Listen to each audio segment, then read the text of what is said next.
বিসমিল্লাহির রহমানির রহিম। আসসালামু আলাইকুম আমার প্রিয় ভাইয়ারা আপুরা, কেমন আছেন সবাই?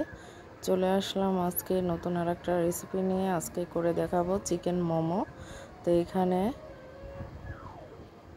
আমি আটাটা করে রেখেছি, দেখুন এরকম শক্ত করে আটার ডোটা করতে হবে।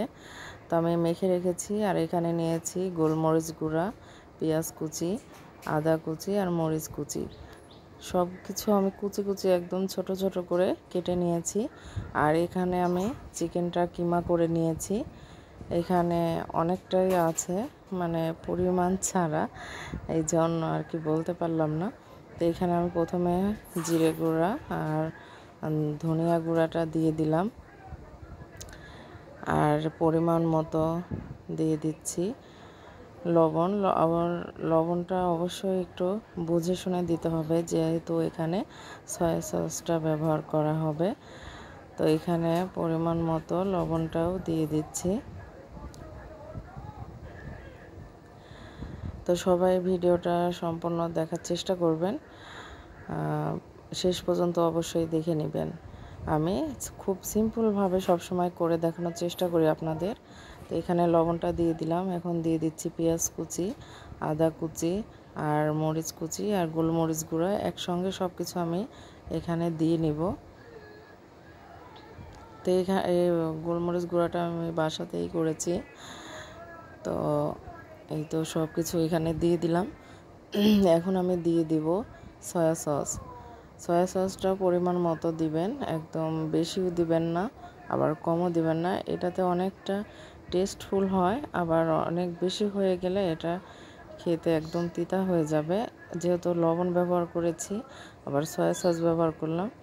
আর এখানে আমি তেলটা একটু গরম করে নিয়েছি। গরম করে তেলটা দিলে একটু বেশি ভালো হয়, কাঁচা তেলের চাইতে তেলটা গরম করে দেওয়াটাই ভালো। তো এখানে আমি তেলটা গরম করে দিয়ে দিলাম।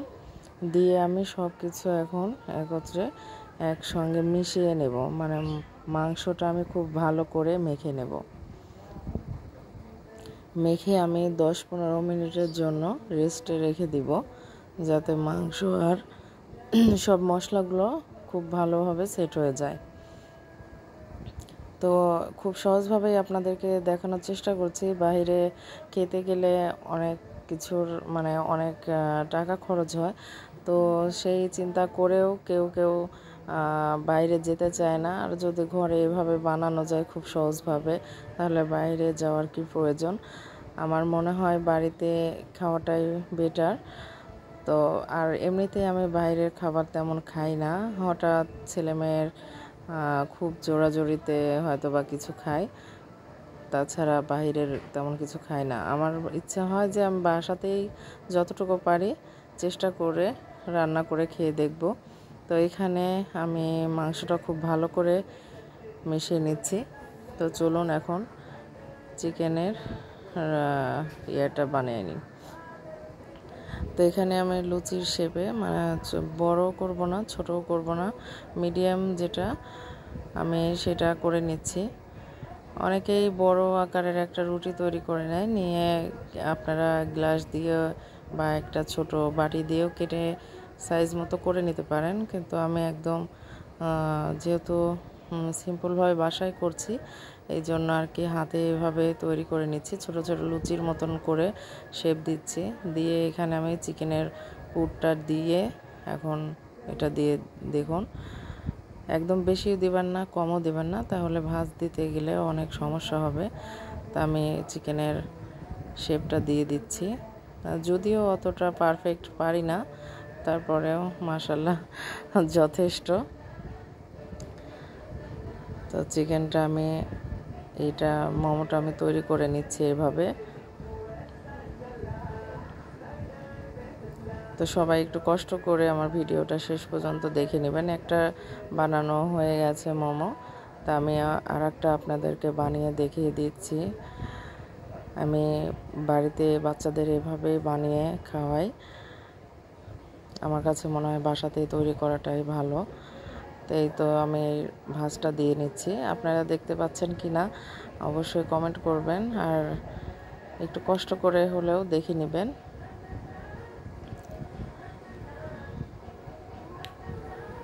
আর আমার প্রিয় ভাইয়াদের আপুদেরকে আমি আবারও বলছি, যারা আমার চ্যানেলটাকে সাবস্ক্রাইব করেছেন তাদেরকে অসংখ্য ধন্যবাদ। আর যারা এখনও চ্যানেলটাকে সাবস্ক্রাইব করেননি, প্লিজ সবাই চ্যানেলটাকে সাবস্ক্রাইব করে পাশে থাকবেন আর আমার সব ভিডিও দেখবেন। কেমন লেগেছে অবশ্যই লাইক কমেন্ট করে দিবেন। সবাই এভাবে ভালোবাসা দিবেন, সাথে থাকবেন। তো আমার মাকে দিয়ে আমি এগুলা বেলে নিচ্ছি আর আমি বানাচ্ছি মোমোটা। তো একে একে এরকম করে আমি সবগুলো মোমো তৈরি করে নিব।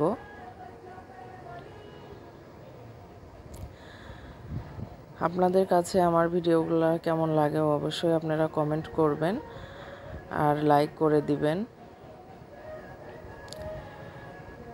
হয়তো বা পারফেক্ট শেপটা আমি দিতে পারি না, তারপরেও চেষ্টা করি যতটুকু পারি আর কি।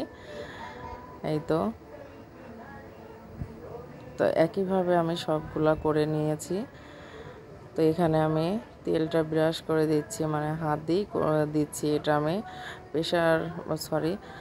আমি রাইস কুকারের ছাকনার উপর দিচ্ছি আর কি, যে আমি রাইস কুকারে আজকে এটা ভাপ দিব। রাত হয়ে গেছে, এখন আর চুলার পর যাব না, যেহেতু মায়ের বাসায় আছি। এই জন্য আর কি বলছে যে রাইস কুকারে এটা ভাপ দিয়ে নিতে। তো আমি রাইস কুকারে ভাপটা দিয়ে দেবো। পানিটা বসতে দিয়েছি অলরেডি, পানিটা ফুটছে, এই জন্য আর কি এইটা বসিয়ে দিচ্ছি। আর একটু ফাঁকা ফাঁকা করে দিতে হবে, কারণ এটা ফুলে ডাবল হয়ে যাবে। তো এখানে পাতা শেপটা দিয়ে নিয়েছিলাম 2টা, আর বেশি করি নাই। এক এক রকম শেপ দিচ্ছিলাম, যে দেখি কোনটাই বেশি ভালো লাগে। মোমো তো মোমোর শেপে আসবে। তো আপনাদের কাছে কেমন লেগেছে অবশ্যই বলবেন। তো আমি একটু ফাঁকা ফাঁকা করে ছড়িয়ে দিচ্ছি, যাতে একটার সাথে আর একটা লেগে না যায়, তুলতেও সমস্যা নয়। তো ভাপে আমি দিয়ে দিব। তো পানিটা ফুটে উঠেছে, এখানে আমি ভাপে বসিয়ে দিলাম, দিয়ে ঢাকনা দিয়ে ঢেকে দিয়েছি। আর 2 পাশে ছিদ্র ছিল, ওটা কাগজ দিয়ে আমি বন্ধ করে দিয়েছি। এটা হয়ে গেছে, এখন এটা আমি তুলে নিব।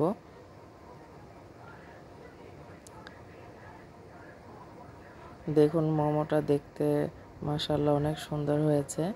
তা আমি একে একে সব তুলে নিচ্ছি, আর ফুলে ডাবল হয়ে গেছে। আপনাদের কাছে কেমন লেগেছে অবশ্যই বলবেন। তা আমি একে একে সব তুলে নিচ্ছি। খেতেও অসম্ভব মজা হয়েছিল, আর একটা সুন্দর ঘ্রাণ বের হয়েছে, যেহেতু এখানে কাঁচা আদা ব্যবহার করেছি, সয়া সস আছে, এগুলা সব কিছু মিলিয়ে আর কি অনেক সুন্দর ফ্লেভার বের হয়েছিল। তো সব কিছুই তুলে নিচ্ছি, নিয়ে আমি আবারও এটার পর আবার দিয়ে দিব।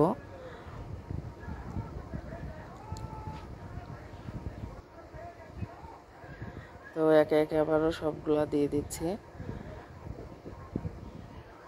এখন আর তেল দিইনি, কারণ আগের তেলটাই রয়ে গেছে, যেহেতু এটা রাইস কুকারে ভাপটা দিচ্ছি, এই জন্য আর তেলটা ব্রাশ করলাম না।